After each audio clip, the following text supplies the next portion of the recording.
Hello, and welcome to today's constitutional conversation, where I'm very happy to be able to introduce two guests, my Hoover Institution colleague, Terry Moe, and from the University of Chicago, William Howell, both of them political scientists. And they are going to be speaking about, on the basis of their book with the intriguing title, Presidents, Populism, and the Crisis of Democracy. And what I think is really interesting about this, I'm going to read you just the first short paragraph from the publisher's description. It says, "Has America's democracy's long, ambitious run come to an end? Possibly yes. As William G. Howell and Terry M. Moe argue in this trenchant new analysis of modern politics, the United States faces a historic crisis that threatens our system of self-government. And if democracy is to be saved, the causes of the crisis must be understood and diffused." Now, if you just saw that, you might guess that this was a last-minute addition to the program based upon the events of November 6th. But I want to tell you, we set this up way back in August, before, months before any of that happened. So I'd like to claim the crown of prophet and anticipator, but the subject could hardly be more important and more timely. The way we're going to proceed is that first Terry Moe is going to speak, and then William Howell. They'll speak together, roughly half an hour. This is, of course, casual. We don't have any gongs here, at which point we will open it up to questions from you, the audience. Morgan Weiland will be fielding those questions over chat, so please send them in, and then she will address those questions to our speakers. So please join me in welcoming Professors Terry Moe and William Howell. Terry, take it away. Okay, great. Thanks, Mike. Well, William and I want to thank all of you for giving us an opportunity to talk about our new book. And we look forward to having a lively discussion with you and an interesting exchange of ideas. This is a book about America's crisis of democracy. And it's our effort to try to understand why this crisis came about and what can be done about it. So the most immediate cause of this crisis is Donald Trump, who used his presidency to attack our democratic institutions, to undermine the rule of law and violate democratic norms. But he's really not the main cause of the crisis. He's a symptom of much larger social and political forces.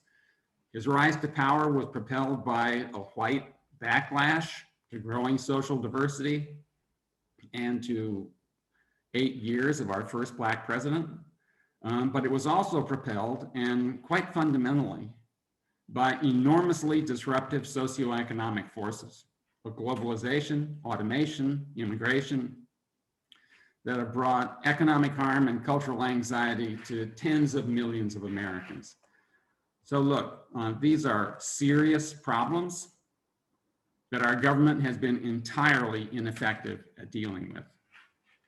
The result has been a surge of populist anger against a system that doesn't work, and support for a strong man who can attack that system and get things done on his own, democracy be damned. These are the conditions that Trump took advantage of in getting himself elected president, and these are the conditions that shaped his populist, anti-democratic presidency. So the way to understand Trump is not that he has a bizarre personality, which he does. The way to understand his political behavior is that he's a populist demagogue. He does what populist demagogues do. Across history and across nations, from Juan Perón to Huey Long to Viktor Orban, these guys follow a common playbook. They all do basically the same things. They frame politics as a struggle that pits the people against the system. They embrace the role of the strongman. In Trump's words, only I can fix it. They attack democratic institutions, the media, the courts, the electoral system, They lie and wage war on the truth. They demonize the other, minorities, immigrants, foreigners, and use them as scapegoats to blame for the country's problems. They threaten to put their opponents in jail. They purposely create anger, division, and grievance. Does all this sound familiar? Right, this is exactly what Trump has been doing for 4 years. But these strategies aren't unique to Trump. They're common to virtually all populist demagogues. Why? Because they work. They work during a time of populist anger in stirring up populist support and stirring up enthusiasm among the base. It's basically a formula, and Trump has been following that formula. This is a formula that's dangerous to democracy, and populism itself is inevitably dangerous to democracy. So what we've seen since the 2020 election, Trump's big lie about voter fraud, his attempt to overturn the election, his incitement of a mob assault on Congress, is a fitting authoritarian end to his populist presidency. So the Trump presidency is really like a case study in what a populist presidency looks like in an American context, in the context of our society and our structure of government. This is what populism looks like when it comes to power. Now, other presidencies, normal presidencies, have been about constructive policy agendas. They've tried to solve the nation's problems. This is not what the Trump presidency was about. It was about disruption and about attacks on democracy. So in international affairs, the theme was one of disruption. He abandoned the Paris Climate Agreement, the Iran nuclear agreement, the Trans-Pacific Partnership. He undermined NATO. He aggressively imposed tariffs even on our best friends. He undermined NATO. He upset our international alliances, and he abandoned America's role as the leader of the free world. And what did he want to replace all this with? He had no coherent alternative vision of the international institutional system and our place within it. In domestic affairs, he had to govern in coalition with orthodox Republicans, people like Paul Ryan and Mitch McConnell. So he gave them tax cuts, he attacked Obamacare, he gave them judicial nominations, he gave them deregulation, and they loved it. He cemented their support. It worked. He did that because he had to, but he also used the power of his presidency to play to his populist base and to be the strong man and undermine democratic government. So he politicized the Justice Department and the intelligence agencies, the most powerful and dangerous agencies of government, and turned them to his own political ends. He gutted the State Department and terrorized its diplomats.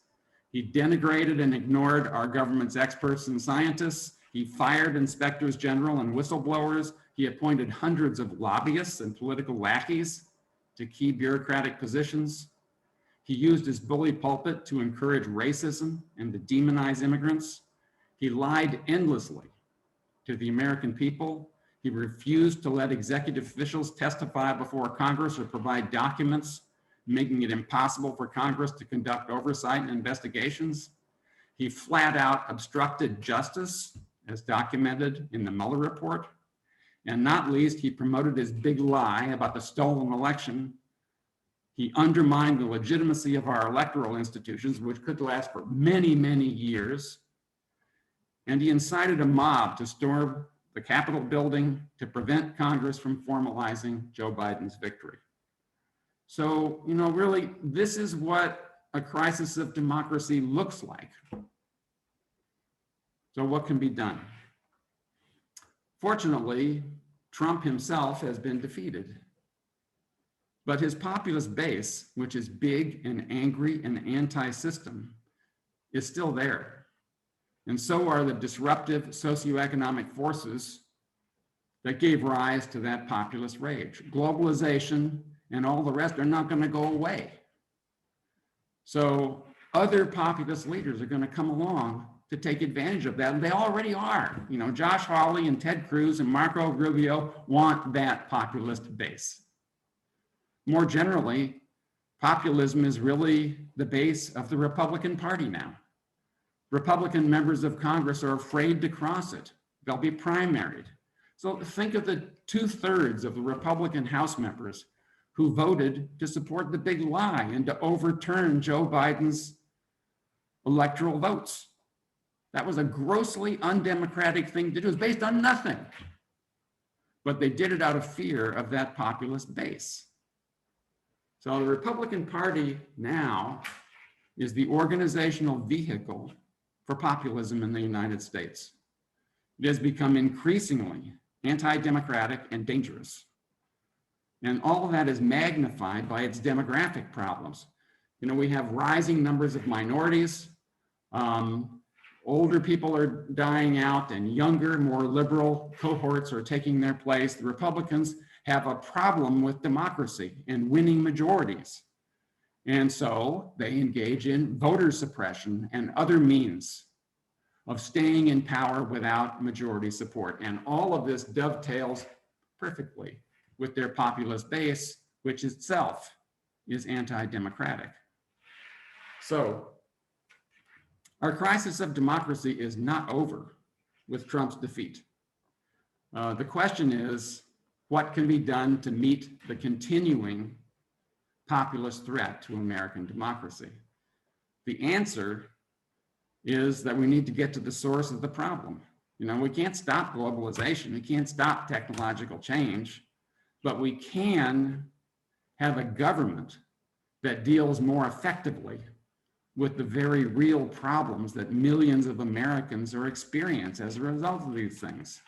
The challenge is to win back some portion of these alienated people. And there are two basic ways we need to go about doing that. First, we need major new programs for job training, for immigration reform, healthcare, childcare, investment in rural communities. Programs that target the real problems that these people are experiencing.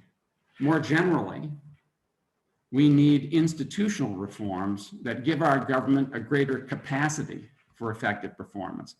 We have a system that was designed 230 years ago that just doesn't work well for addressing the modern problems that America faces. We need selective structural reforms that will allow this system to work better in addressing the problems of modernity. So the key challenge facing the Biden administration is not simply to bring normalcy somehow. These are not normal times. They're populist times. The key challenge is to save our democracy by diffusing the threat of populism. And that requires a focus on effective government and on the kinds of social programs that have given rise, social problems, excuse me. We need to focus on the problems that have given rise to the populist anti-system anger. So now I'm going to turn it over to William, who will discuss some of the specifics about how a more effective government can be pursued and what political obstacles stand in the way. So William, take it away. Okay, the baton has been passed. What a treat to be able to speak with all of you, and thanks for joining us. So to underscore, I want to first, before I get to the specifics, I want to underscore a few key things that Terry just laid out. They're kind of central elements of our argument. And the first is, again, the recognition that populism is a threat to democracy. If you want to understand the crisis of democracy, you need to recognize that this is a populist era. Moreover, we need to appreciate and understand the link between ineffective government and populism. We need to see that populism thrives amidst government failure, and it's amidst the continued neglect or in the aftermath of demonstrable failure that anti-system populist claims resonate. In this sense, government failure is not just a pretext for Trump's rise to power, it's his primary justification.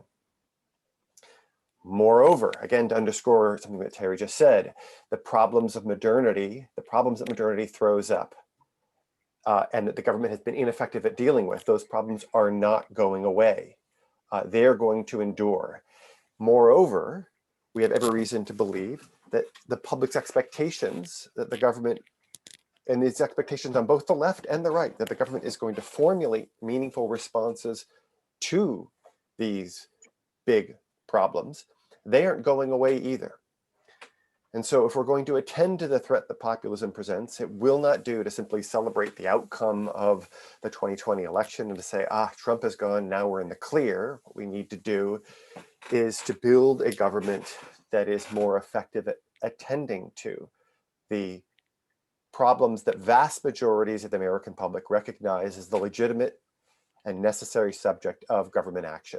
So there's the government action itself, the rolling out of the programs, but there also is the need to build a more effective government, one that can actually solve the problems that automation and rising levels of immigration, rising levels of inequality between the rich and the poor, labor, structural changes to the economy, and on that we need to see meaningful redress on. Okay, and so a big chunk of then our book is to try to think about what those institutional reforms might actually look like. What does it mean to build a more effective government? Here, let me say a bit. And the first thing to recognize is that at the center of our attention is the presidency.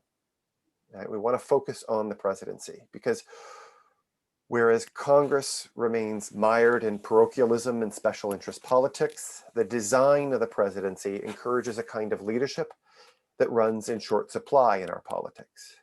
It offers attention to national interests and the long-term implications of policy change by virtue of the fact that presidents care more than anything else, they care about their legacy, and their legacy rides upon their ability to solve problems and to do so in ways that are durable and meaningful. This isn't to say that presidents do this perfectly or that they do it always. Decidedly not, but by virtue of where presidents sit in our government, and again, their total preoccupation with their historical legacies, they do so more than any other individual in government. And that is the sort of the central kind of promise that the presidency and presidential leadership stands to offer. And so what we need to think about is how do we effectively leverage that promise in the service of a more effective government? There's that. But notice what Terry's just been talking about. He's been outlining the ways in which presidential power, when in the hands of a populace, are a demonstrable threat to democracy. Just now, these powers, or for the last 4 years, these powers have not been put towards the building of a more effective government or the solving of the problems that has unleashed populism. Far from it. These powers instead have been used to disable government and to roll back democracy. And so this then is the fear and the justifiable fear that we should have when we think about the American presidency. And so the work of institutional reform in the service of a more effective government needs to focus on the presidency, but in so doing, it needs to recognize both the promise and the fear. And the goal here isn't just to kind of, find some average of the two, to find a place of kind of plain vanilla moderation. And it's certainly not about restoring the powers of the presidency to better align with what the founders had in mind. Rather, it is about thinking for ourselves about how to design a more effective presidency, a more effective government that is capable of meeting modern problems, but that does not facilitate the efforts of a populist demagogue to roll back our democracy. And so in this sense, we have a two-pronged test. We want to leverage the promise of presidential leadership, but without ceding power, giving authority to a president when that president is a demagogue who will leverage those powers for decidedly anti-democratic ends. So what are the institutional reforms that we have in mind? Well, we lay them out in some detail in the final chapter of our book. And let me just sort of give you a sense of what we have in mind. First, vis-a-vis the fear. There are powers that presidents currently have, authority that they currently wield, that we want to roll back. We want to, for instance, dramatically reduce the number of political appointments that presidents are able to make in the administrative state. We want to do so first because there's a big literature on the bureaucracy which shows that the politicization of the bureaucracy actually undermines expertise, undermines the capacity of agencies to function and function well, which suggests that this particular power actually cuts against the goal of building a more effective government. Moreover, when you think about the fear of presidential power, the concern here is that presidents will use these political appointments in order to reward their lackeys and their political apologists and those who will support them for decidedly political ends, and not in order to roll out and build a more effective government. Moreover, it's worth noting that we as a country are just a huge outlier among countries in the vis-a-vis, I mean, the point of comparison are countries in Europe.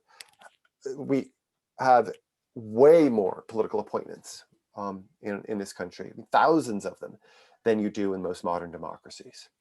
Okay, so we want to curtail the president's ability to make political appointments. We want to shore up the independence of the Justice Departments and intelligence agencies. That here, when we think about the damage that a populist demagogue can do when they can deploy the vast powers of the Justice Departments and the intelligence agencies in order to protect their political friends and punish and go after and threaten to imprison their political enemies, all kinds of profound damage can be done here. And for all sorts of reasons, then, what we want to do is to see a more independent Justice Department and a set of intelligence agencies. We want to eliminate the pardon altogether, which would obviously require a constitutional amendment. And a number of the reforms that we have in mind here can be done legislatively. Some can even potentially be done unilaterally. This one will require a constitutional amendment. There's no reason in that presidents ought to have this power with an eye towards building a more effective government. But we can see, and just look at what's been done in the last couple of months, the ways in which the pardon power facilitates the anti-democratic ends of a populist demagogue. We want to think about limits on unilateral powers, and in particularly powers involving war making and emergency powers. That there are some obvious fixes that we lay out in the book in particular to the 1976 National Emergency Act that could be done to ensure that presidents have the discretion they need to respond with sort of dispatch to emergent crises, but to do so in ways where we can retain meaningful legislative checks on presidential power. That a presidency that gets to simply come forward and declare a national emergency and then lay claim to all kinds of unilateral powers is one that we should justifiably fear. And there are some pretty straightforward fixes that one can imagine to, again, the 1976 National Emergency Act that we think would do a whole lot of good. That's on the fear side. What then of the promise? How might we leverage the promise of presidential leadership in the service of a more effective government? Well, here, the big proposal that we put forward is what we call sort of universal fast-track authority. We want to increase the president's agenda-setting authority, to give the power of the president, which presidents currently have in matters involving trade, to come forward with a proposal in any number of policy domains and put it before Congress. And Congress then would be forced to cast a vote on the proposal as written, no amendments, and the vote would have to occur on a majoritarian basis, and it would have to occur within a set period of time, say 60 or 90 days. The idea here is that what we want to do is leverage, again, the national outlook that presidents stand to offer, the long-term outlook that they bring to when they evaluate and construct public policy, and force legislators to render judgment on the proposals that the president puts forward. And again, they have to do so within a fixed period of time. And if they fail to do so within a fixed period of time, then the proposal will automatically become law. And the idea here is that just as this has had the effect in matters involving trade of curtailing the number of kind of carve-outs and special deals that are given to individual industries or individual corporations, and has liberalized US trade policy to great effect, over the last 50 years, so too, we think you can see an effort to coordinate and attend to national problems in ways that will make sense. They will cohere. They will be attentive to long-term challenges, and that individual legislators won't be able to seek cover from party leaders who will say this is a hard vote for you, so we were either going to bury it and you won't force you to cast a vote, or we're going to lard it up with all kinds of special favors that will make it more palatable to you. No, you're going to have to vote. And this, we think, is a promising way in order to leverage the promise of presidential leadership. And such, then, we think, would be not just a modern presidency for modern times, but a presidency that would both not be able to exercise the kinds of powers that advance decidedly anti-democratic ends, moreover, would yield a more effective government and thereby push back productively against the very real threat that populism presents in our politics. So why don't I stop there? There's a lot in play here, and invite questions, feedback, comments. Great, thank you both. This is an incredibly timely and fascinating topic, and I'm so glad that you're here to chat with us today about this. There are tons of questions, so I'm going to dive right in. I think one of the foundational elements of your argument is how you define and conceptualize populism.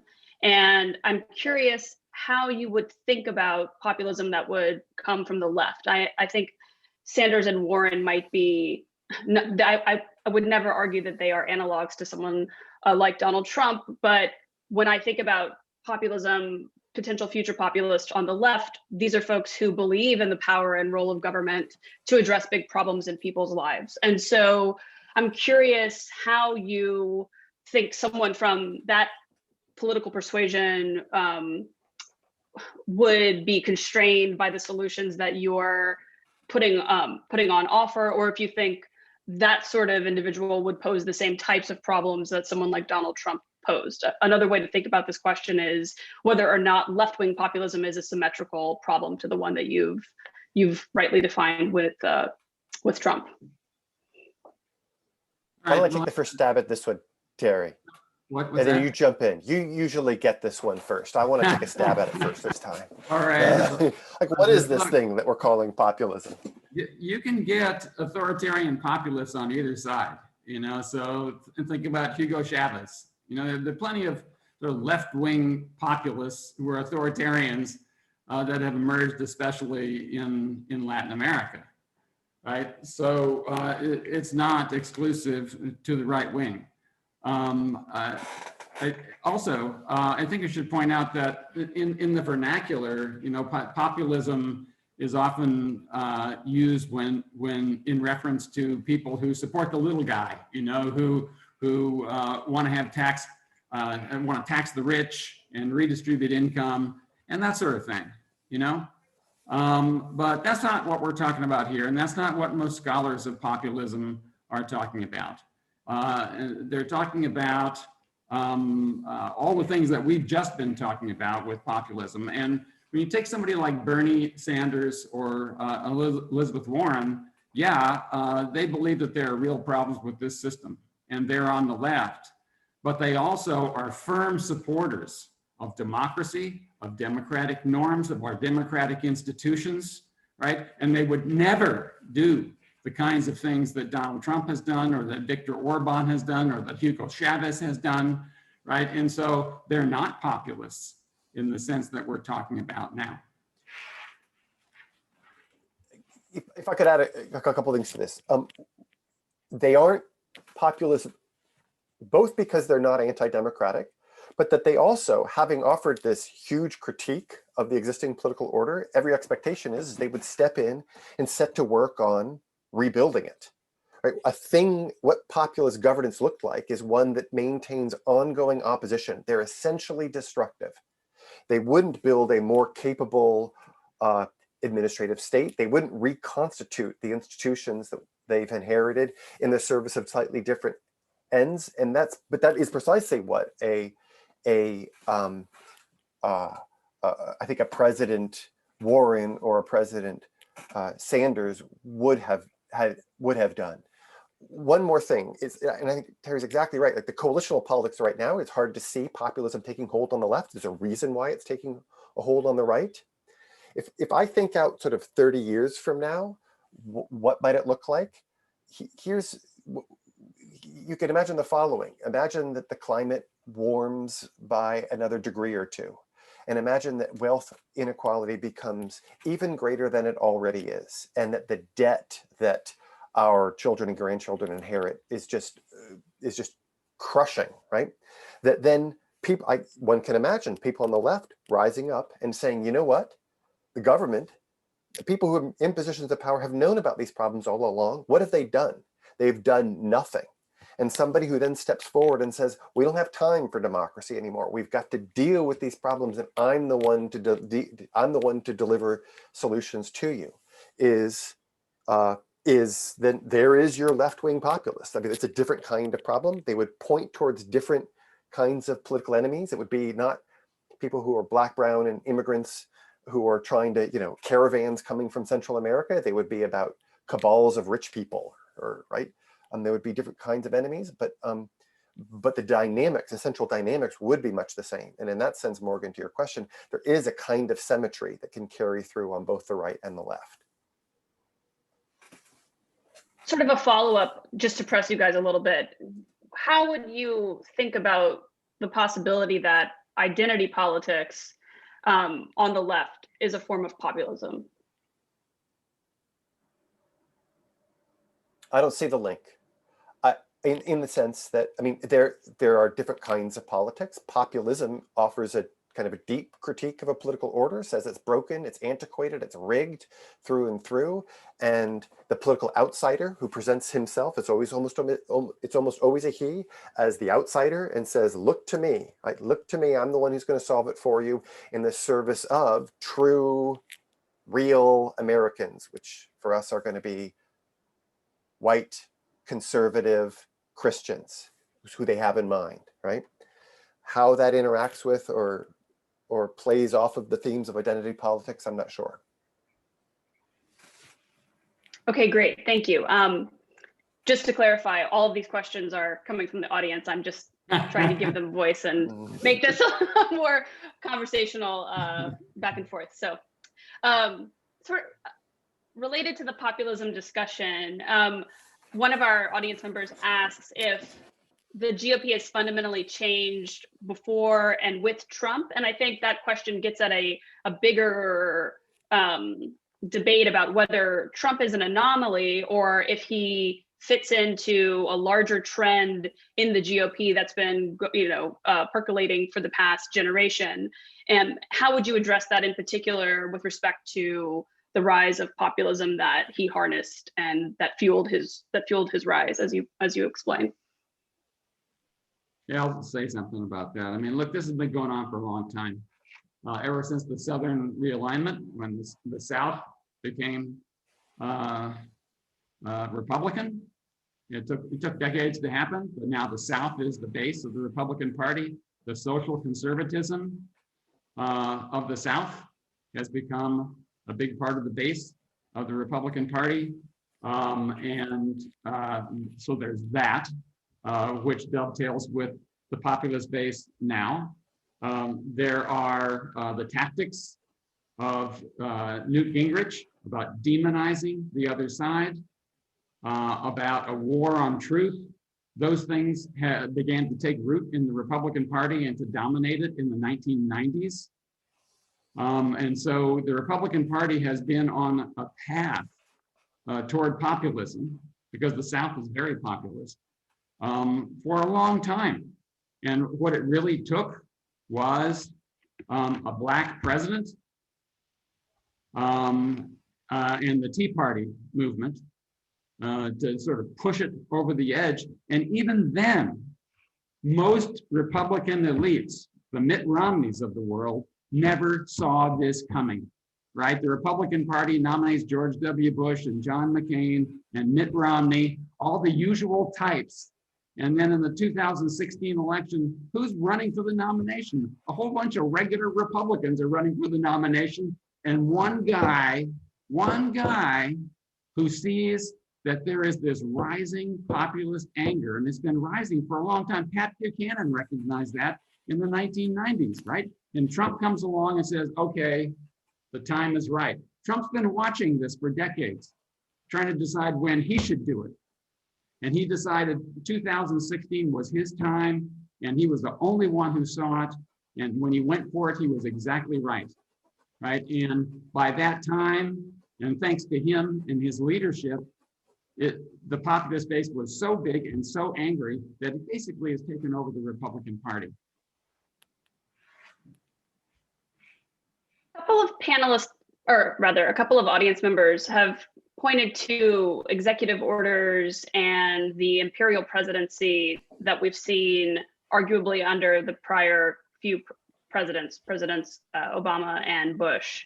And the audience members are curious what the relationship is between the actions that have been taken in these prior presidencies to set up, to tee up what we've seen in the past 4 years. So when we talk about unilateral powers in the book and how to think about them, look, to say that Trump is different isn't to say that he's different in all respects, and his use of unilateral powers follows on a long history of presidents exercising these powers to considerable effect, particularly in the aftermath of legislative gridlock. Right? I mean, a thing to notice is that the president's reliance on these powers doesn't happen in a vacuum. It happens in a world in which it's all but impossible to pass meaningful policy change legislatively. And presidents, precisely because the public expects them to do so much, are then going to look elsewhere when the legislative process is broken down. Now, two things. One is, I mean, a big part of the kinds of reforms that we have in mind have to do with enlivening the legislative process, ensuring that the president can get a hearing within the legislative process, can get a vote on the proposals he wants to put forward. And that ought to relax the, or kind of relax the pressure that drives presidents in order to exercise these particular unilateral powers. Moreover, I think it's worth noting that, look, these unilateral powers are a mixed bag. It's hard to imagine an executive not having these powers. That in important ways, presidents use them to clarify vague statutes. They take action when gridlock grabs a hold of the first branch of government. There is good that comes of them. We can point to all kinds of unilateral actions in the face of legislative intransigence that have been democracy enhancing and have been in the service of a more effective government, on the one hand. On the other hand, unilateral actions tend to be piecemeal. They can introduce a fair amount of volatility within particular policy domains. I mean, we see that right now with Biden's running around undoing all kinds of things that Trump had done, just as the first thing that Trump did when he assumed power was undo a whole lot of things that Obama had done. And to the extent that volatility is not in the service of more effective, better government, that's a problem. So thus, it's a mixed bag. And so one of the things that we try to then do in the book is try to underscore both the kind of the pluses and minuses, but then productively point our attention to those domains in which we think some clear checks need to be made. And there, again, what we have in mind is unilateral powers involving war making, wherein there's a gross imbalance of power between the first and second branches. First, and then moreover, when it comes to the declarations of national emergencies, it's a real problem when Trump goes forward before Congress repeatedly and says, pay for my wall, no, pay for my wall, no, over and over again, and then declares a fake national emergency on the southern border in order to lay claim to all kinds of monies that had been allocated for altogether different purposes in order to build the wall altogether on his own. That's not in the service of a more effective government. That constitutes a breakdown of basic small d democratic governance. And so there, we think some fixes are in order. But it's not just a story of shutting down all the powers, all the unilateral powers that presidents are given. It's interesting. It seems somewhat counterintuitive that the solution to the problem of a populist president is to expand the power of the executive, which, for example, your fast tracking suggestion reform proposal and would do.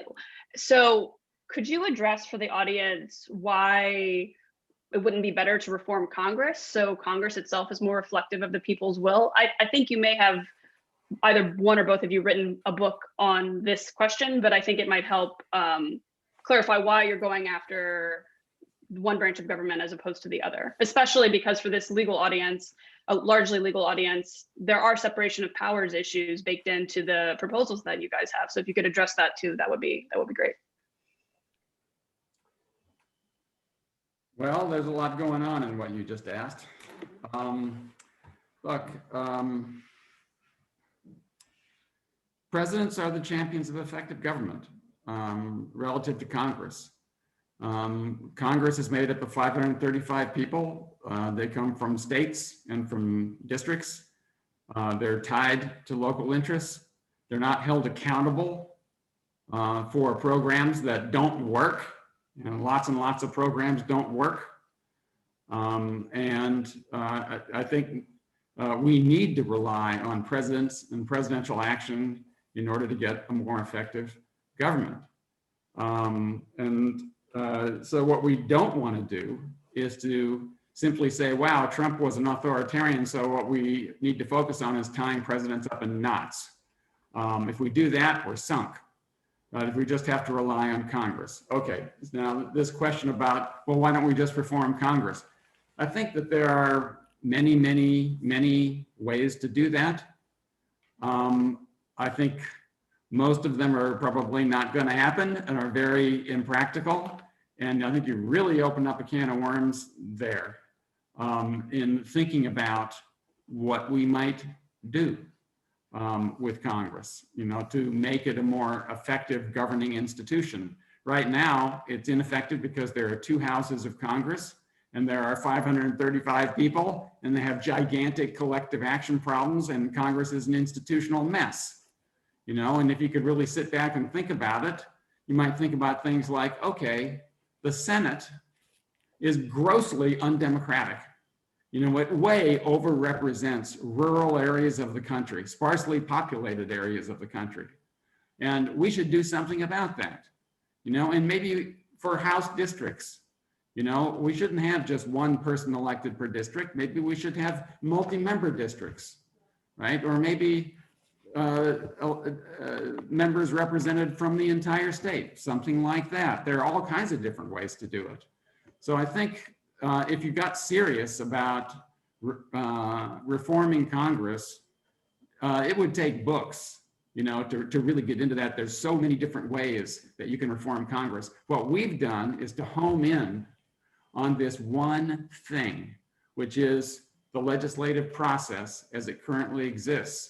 And we think it's practical because we've been doing it in international trade for 40 years, right? Fast track is something that we have a lot of experience with. And all it does is involve an adjustment to the existing legislative process. And it puts the one player that actually cares the most about effective government in charge of crafting the policy proposals and still gives Congress a role to play in saying yes or no about those policy proposals, same way it is in international trade. That's a way of streamlining the legislative process without completely upending the entire system of government that we have. So it's an attempt to get a big bang for a pretty small and manageable kind of change. I think if you want to completely reform Congress, you got a gigantic job on your hands.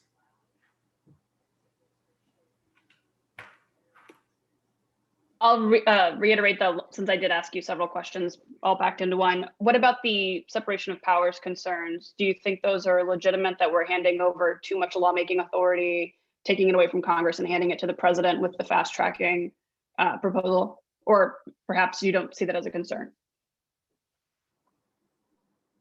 Well, I think, I mean, the evaluative criteria that we want to put forward is about the capacity of the government to solve problems.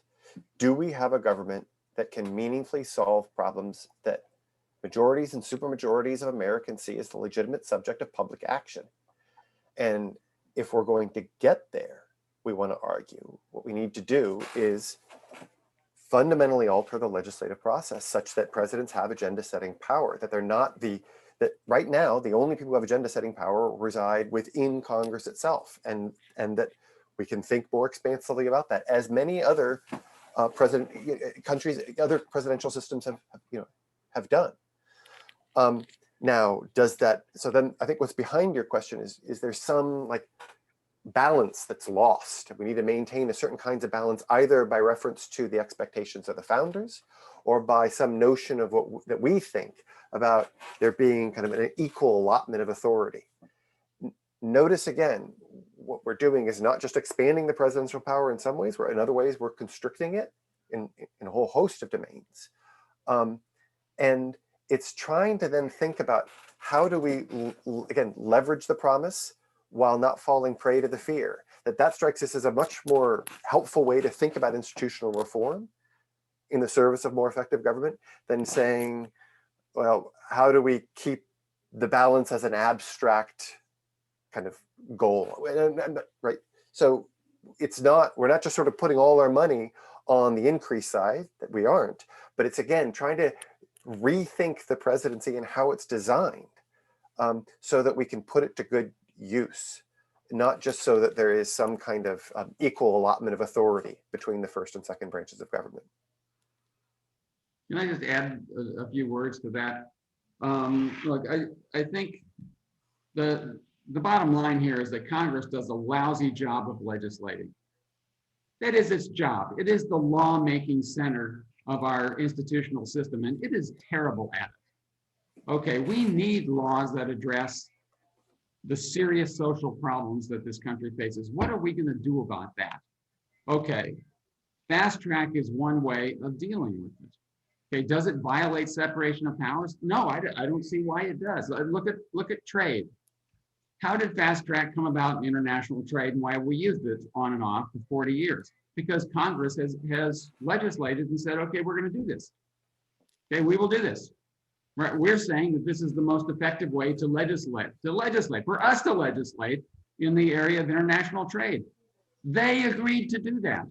Now, you can imagine if we had a Democratic administration with big majorities in both houses, that administration might say, okay, let's do it. Congress will say, okay, we're going to have universal fast track, not just international trade, all issues. We'll have fast track, okay? Does that violate separation of powers? No. It's just a different way of handling lawmaking with the president and both houses of Congress playing integral roles in making policy.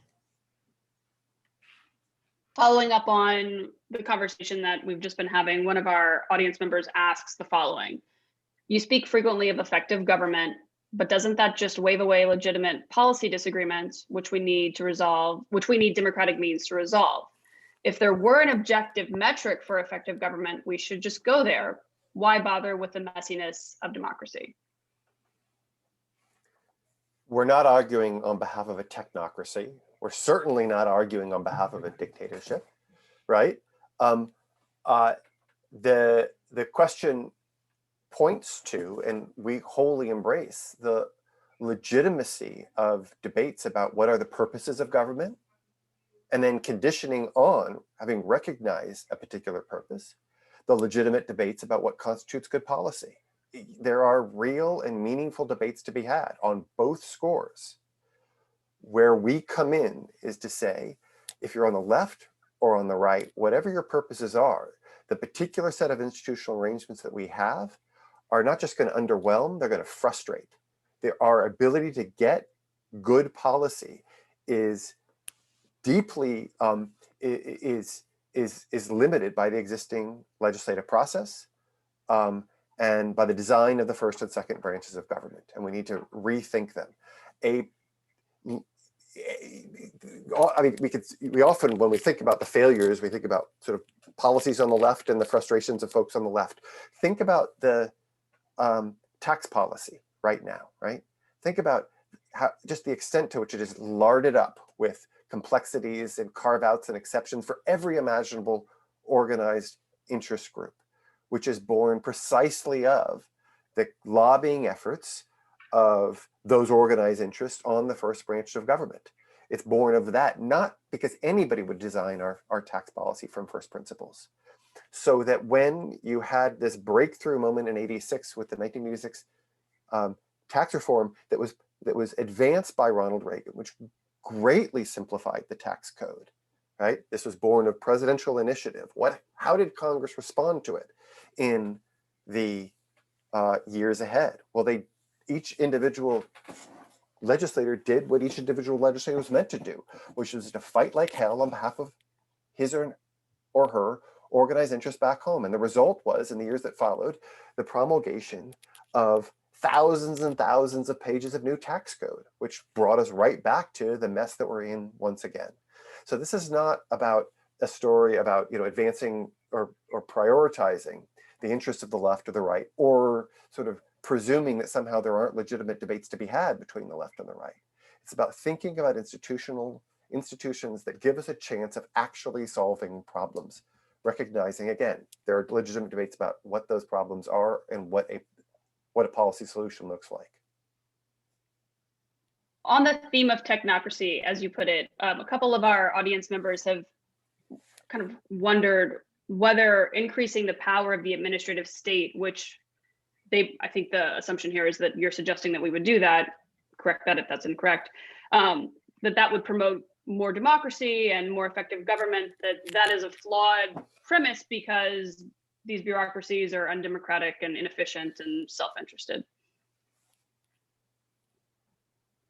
Do you agree with that assessment? Do you think, perhaps this question is misguided and you don't think we should be expanding the administrative state? But if that is in fact what you're suggesting, which I think it is, how would you address this critique of expanding the administrative state?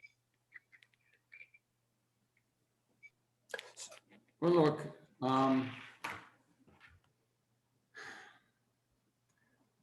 since the rise of modern government, which really happened in this country a little over 100 years ago during the progressive era, it's been very clear that what Americans want is a government that can actually address the pressing problems of the day, which are often extremely debilitating. Like today, take the pandemic, for instance. There's a problem for you. Wouldn't it be great to have a government that could handle that? What do you know? We don't. But if we did, it would be great. And that's what people want, not just in the United States, but in all developed democracies. And how do you do that? You have to have government agencies that have experts and professionals that are capable at their jobs and can actually carry out well-crafted public policies. And a system of government agencies like that is the administrative state. And, there are ideological attacks on the administrative state, talking about how, these are unelected bureaucrats and, this just takes democracy down. We don't live in 1789. Get with the program here. We live in a very modern, complex society that's buried in problems, and we need a government, and people want a government that can help to solve those problems. That government's going to be made up of agencies, and it's going to have an administrative state. And so the challenge is to have an administrative state that is governed well through democratic politics, right? And that's what we're trying to do here. How can you have an effective administrative state that produces policies that work, right? And right now, we don't have that. And it's not because the bureaucrats aren't elected, we have a system that just doesn't work well, right? And we need to have structural reforms that will make it work better. And that's what we think people should be talking about. The interesting thing is political scientists don't even talk about this. They don't talk about effective government. It's like a boring subject. They talk about democracy. They talk about how unrepresentative the system is. but hardly anybody except in public administration, which has been sort of written out of political science, hardly anybody talks about effective government. They should be. It's right at the heart of the problem of democracy. I think our democracy could go down because we have a government that's too ineffective to deal with the problems that people really face. And that's what gives rise to populism.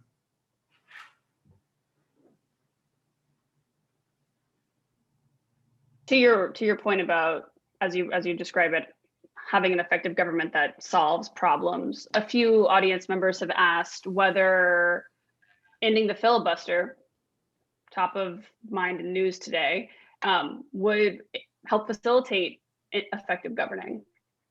I know this is a congressional reform, but do you think this is something that should be considered, and how does that fit into your overall suite of solutions?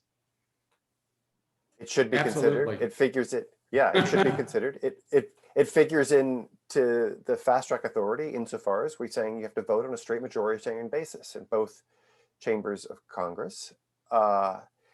And so, sure, like that is a way to overcome the problems of gridlock, which is one among many issues that have undermined the capacity of Congress to solve problems. It doesn't attend to the inherent parochialism of Congress, right?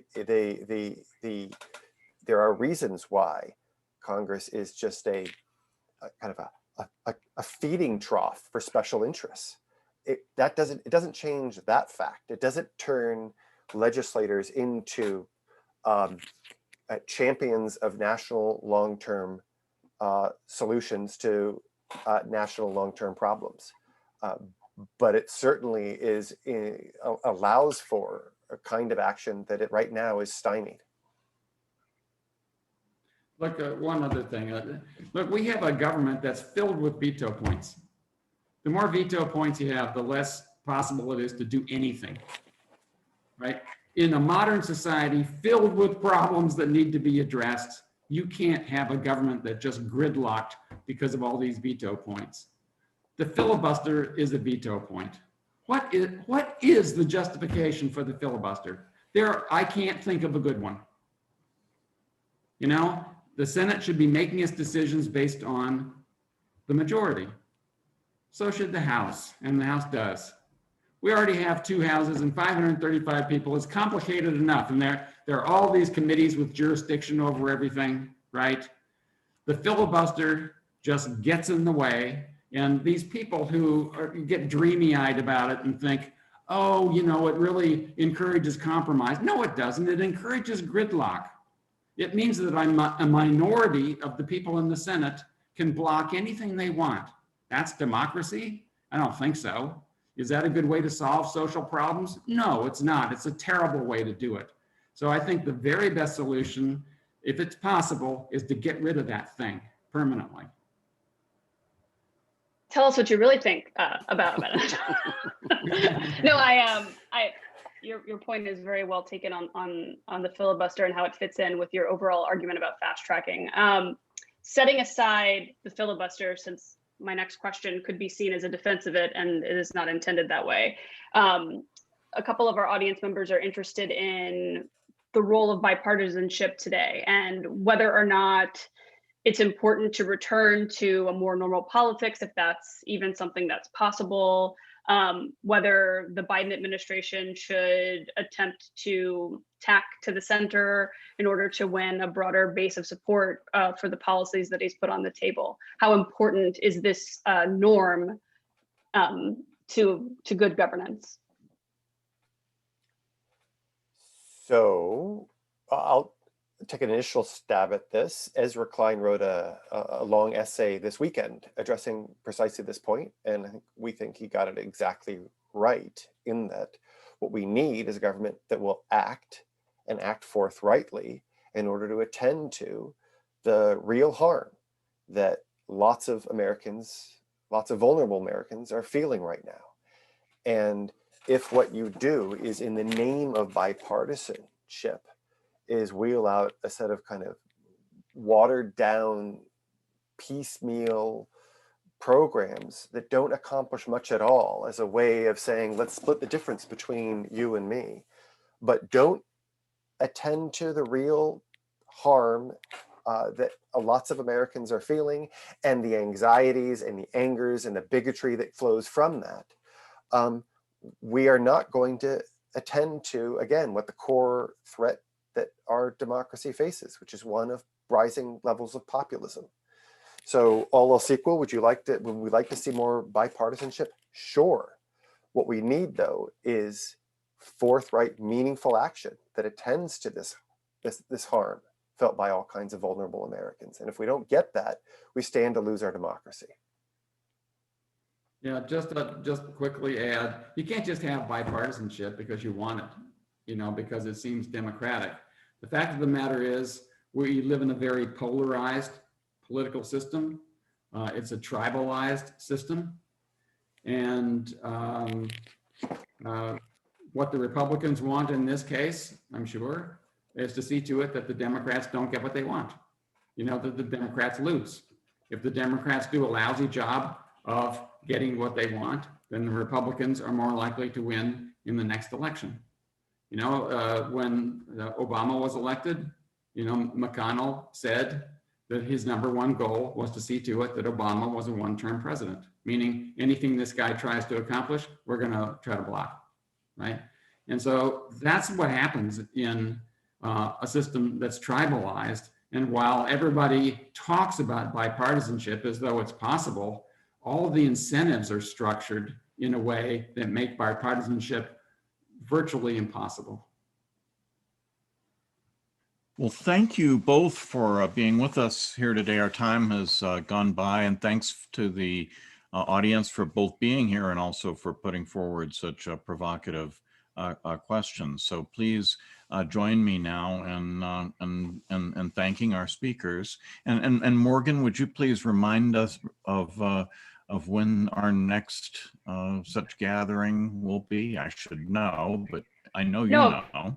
Of course, and it's just gone through our chat.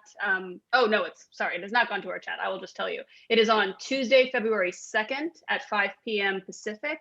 Alex Teisis will be talking about his recently published book on the First Amendment. And we hope that you join us then. I think it's specifically on the First Amendment and civil rights. So he is one of the nation's leading experts on the 13th Amendment and on social movements having to do with civil rights. So he's talking about the role of free speech in all of that. So thank you, and thanks very much to the speakers. I wish I could lead the crowd in a round of applause. Thanks for having us. Thank you.